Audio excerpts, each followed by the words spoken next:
tamamen tedavisi tamamlandıktan sonra doktorlarımız onayı doğrultusunda ya da gelebilirsiniz. Lösemili Çocuklar Köyümüz var.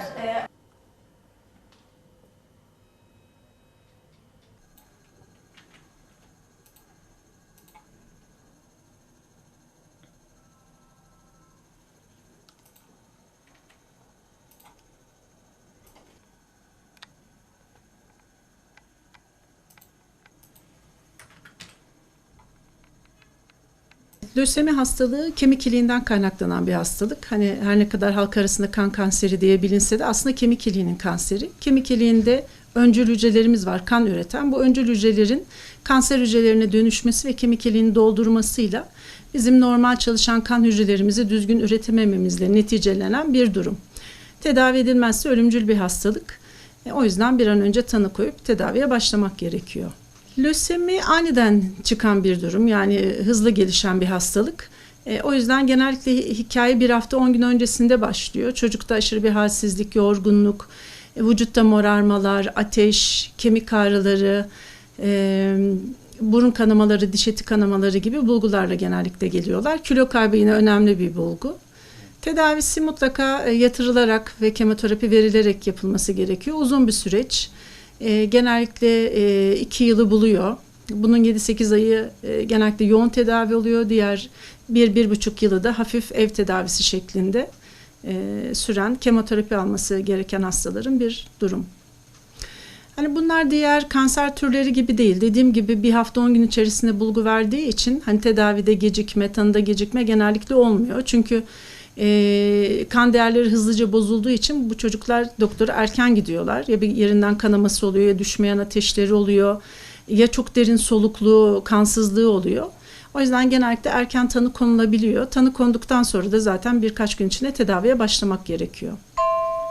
En çok yani biz 0 yaşla 18 yaş arasında lösemi görüyoruz çocukluk yaş grubunda, ama bütün yaşlar, erişkin de dahil, hani hayatımızın her döneminde, her evresinde görebiliriz. Ama hani akut lenfoblastik lösemi dediğimiz ALL tipi daha çok işte 5 yaşa doğru, 3-5 yaş arasında en fazla görülüyor, ama dediğim gibi yeni doğan bebekten 18 yaşına kadar bütün yaş grubundan hastamız var. Bütün yaş gruplarında görülebilen bir hastalık. Hani yakalanmamak için nelere dikkat edelim ya da nedeni nedir diye hani bakacak olursak, aslında çoğu hastamızda belli bir neden yok. Ya aniden çıkan bir hastalık. Çalışmalarda yani yüksek doz radyasyon ya da kimyasallara maruz kalma lösemiye neden olabiliyor. O yüzden hani ailelere tavsiyemiz ne olabilir? Hani radyasyondan mümkün olduğunca çocukları uzak tutmak. Bu telefonlar, tabletler, bilgisayarlar, radyasyon yayan şeylerden uzak tutmak. İşte paketli gıdalar, GDO'lu gıdalar, jelibonlar, renkli gazozlar, içecekler, hani sağlıksız her türlü şeyden, yiyecekten uzak tutmak olabilir. Aşırı stres, depresyon durumlarından bir an önce uzaklaştırmak, tedavilerini yaptırmak.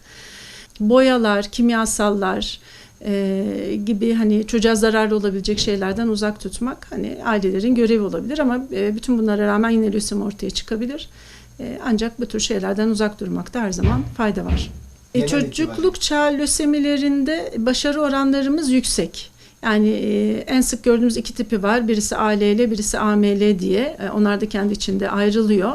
Özellikle ALL denilen tipinde %80-85 hatta %90'a varan başarı oranları var. Ama tabii bu çocuklara biz kemoterapi verirken normal hücrelerini de azaltıyoruz ve enfeksiyonlara çok açık hale geliyorlar. Bu konuda da dikkatli olmak gerekiyor. Yine tedavi alırken temizliğine, titizliğine, beslenmesine son derece özen göstermek gerekiyor. Başarı oranları yüz güldürücü çocukluk çağı lösemilerinde. Şimdi Türkiye'de yılda yaklaşık 2500 tane çocuk kanseri hastası var, ama bu kanser hastalarının yaklaşık %30'u 35'i lösemiler grubunu oluşturuyor. Yani her yıl ortalama 1000 civarında yeni tanı lösemi oluyor. Tabii bunların tedavileri 2 yıl sürüyor. Takipleri 5 ila 7 yıl arasında sürüyor. O yüzden yani hemen baktık, tedavi ettik, bıraktık demiyoruz. En az 5-7 yıl takip ediyoruz bu çocukları. Yani demin saydığım o risk faktörleri açısından çocuklarımızı bunlardan mümkün olduğu kadar uzak tutmak. Hatta erişkinleri de öyle. Çünkü lösemi erişkinlerde de görülen bir hastalık. Bazı lösemi tiplerinde de çok ağır ve yüksek riskli olanlarda kemik iliği nakli yapmak gerekiyor. kemik iliği nakli olmadan bunların tedavileri mümkün olmayabiliyor küçük bir kısmında. Bunlar için de gönüllü kök hücre vericisi olmak çok önemli. Merkezimizde kemik iliği nakli de yapıyoruz. Ama bazen aile içinde uyum bulamadığımızda işte Türkiye'deki vericileri, dünyadaki vericileri tarıyoruz. Buradan da %100'e yakın bir verici bulabilirsek o çocuğu kurtarma olasılığımız artıyor. O yüzden mümkün olduğu kadar hani Kızılay merkezlerine gidip kök hücre vericisi olmak talebinde bulunursa insanlarımız bu çocuklara büyük fayda verirler. Evet. Son olarak söylemek istediğiniz bir şey var mı?